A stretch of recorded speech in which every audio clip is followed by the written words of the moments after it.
Dernière ligne droite pour Oscar Pistorius. 6 mois après le début du procès, cette semaine commencent les plaidoiries finales au tribunal de Pretoria. Le champion paralympique sud-africain, accusé d'avoir assassiné sa petite amie en 2013, a toujours nié. Il parle de légitime défense lors de ce qu'il pensait être un cambriolage. Je n'ai pas eu le temps de réfléchir. J'ai entendu le bruit, j'ai pensé que quelqu'un était venu m'attaquer, donc j'ai tiré. Sa compagne, Riva Steenkamp, mannequin de 29 ans, ne survivra pas. Pendant l'audience, Pistorius est décrit comme hyper anxieux depuis l'enfance, hanté par la peur du cambriolage et physiquement diminué sans ses prothèses, qu'il avait ôtées pour dormir. Il dit avoir entendu des bruits s'élever et a tiré à travers la porte, avant de la fracturer avec une batte de cricket.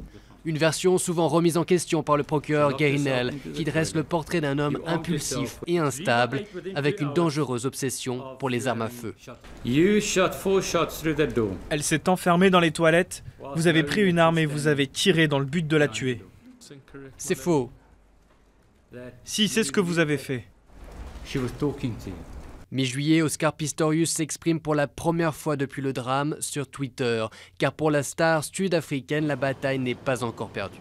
L'un des arguments les plus forts de Barry Roux, l'avocat de la défense, c'est la concordance temporelle entre la version de Pistorius et le témoignage de ses voisins. Il a toujours maintenu que les premiers coups étaient les tirs et les seconds les coups de batte de cricket sur la porte.